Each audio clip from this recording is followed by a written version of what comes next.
नमस्कार दोस्तों।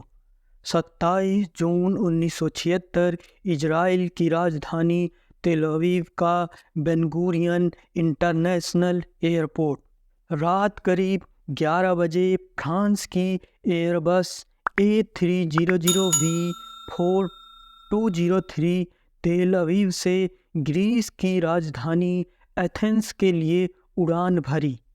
इस फ्लाइट में 246 यात्रियों के अलावा 12 क्रू मेंबर थे। सभी इस बात से अनजान थे कि वे एक बड़ी मुसीबत में फंसने जा रहे हैं। उड़ान के करीब 1.5 घंटे बाद फ्लाइट एथेंस एयरपोर्ट पर पहुंची। यहाँ से इसने 58 पैसेंजर और बैठाए। अब प्लेन ने पेरिस के लिए उड़ान भरी। प्लेन को टेक ऑफ किए अभी कुछ ही समय हुआ था कि 4 लोग अचानक खड़े हो गए और यात्रियों की ओर बंदूक तान दी। इनमें से 2 फिलिस्तीनी लिबरेशन आर्मी के सदस्य थे, जबकि 2 जर्मनी के रिवॉल्यूशनरी ब्रिगेड से संबंधित थे। उनमें से एक पायलट के पास पहुंचा और प्लेन हाईजैक का ऐलान कर दिया। शुरुआत में आतंकियों ने इस प्लेन को लीबिया के बेंगाजी शहर ले गए।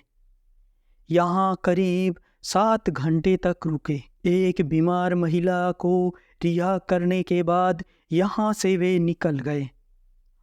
अब तक फ्रांसीसी प्लेन हाईजैक की न्यूज़ फैल चुकी थी।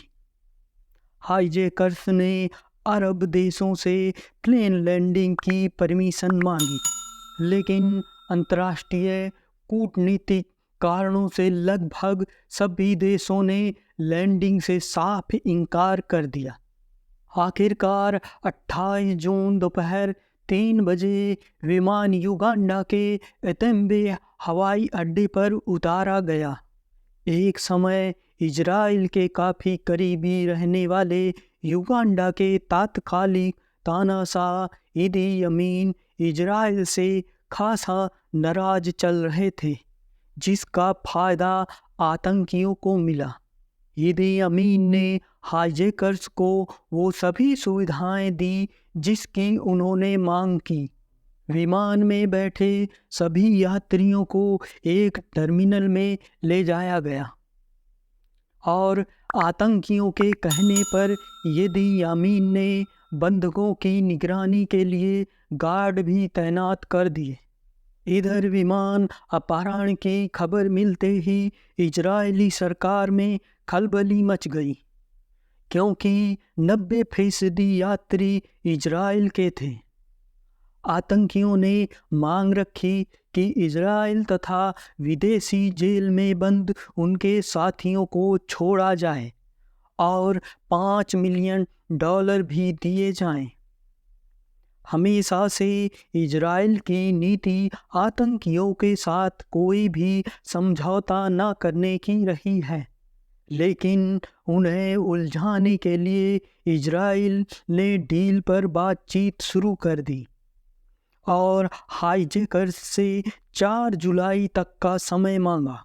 अब इससे आतंकियों को लगने लगा कि इजरायली सरकार उनके सामने घुटने टेकने को तैयार है, इसलिए उन्होंने गैर इजरायली नागरिकों को रिहा कर दिया।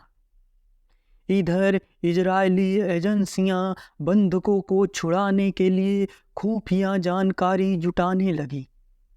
छोड़े गए बंधकों से काफ़ी जानकारियां एकत्रित की। इसी बीच एतेम्बे एयरपोर्ट का नक्शा भी मिल गया, क्योंकि इस एयरपोर्ट का निर्माण एक इजरायली कंपनी द्वारा ही किया गया था। सभी तैयारी पूरी होने के बाद ऑपरेशन थंडरबोल्ट को हरी झंडी मिल गई। 3 जुलाई को इजराइल से 100 कमांडो की टीम C-130 सुपर हरकुलिस विमानों से युगांडा के लिए निकल पड़े। विमानों में अपने साथ काले रंग की मर्सिडीज कारें भी ले जा रहे थे, क्योंकि उस समय युगांडा का तानाशाह इदी यमीन काले रंग की मर्सिडीज को चलाता था, इसलिए वे चकमा देकर उनके ज़्यादा से ज़्यादा नज़दीक पहुंचना चाहते थे। जैसे ही विमान रात को एतेम्बे हवाई अड्डे पर उतरा, तुरंत तेजी से काली मर्सिडीज कारों का काफिला टर्मिनल बिल्डिंग की ओर बढ़ने लगा। लेकिन इन्हें पता नहीं था कि इस समय इदी यमीन युगांडा में नहीं था। ऐसे में इजरायली कमांडो की पोल खुल गई। दोनों तरफ से फायरिंग शुरू हो गई। लंबे समय के संघर्ष के बाद बंधकों को छुड़ा लिया गया। इस कार्रवाई में सभी 7 अपहरणकर्ता, 50 युगांडाई सेना के गार्ड और 3 बंधकों की मौत हो गई। कमांडर योनाथन नेतन्याहू की भी मौत हो गई, जो कि इजराइल के प्रधानमंत्री बेंजामिन नेतन्याहू के बड़े भाई थे।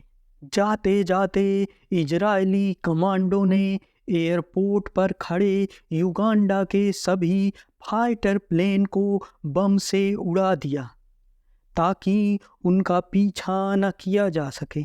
आज की वीडियो में बस इतना ही। दोस्तों, हम रोज कुछ ना कुछ नया सीखते रहते हैं, जिसमें आपके हेल्प की भी काफ़ी ज़रूरत है। इसलिए आपके पास हमारे लिए कोई राय है, हमें और क्या सुधार करना चाहिए, तो कमेंट बॉक्स में ज़रूर लिखिए। हमारी मेहनत आपको पसंद आई हो तो वीडियो लाइक कर दीजिएगा। मिलते हैं नेक्स्ट वीडियो में। तब तक आपके लिए एक लंबी सी प्लेलिस्ट छोड़कर जा रहा हूँ। धन्यवाद।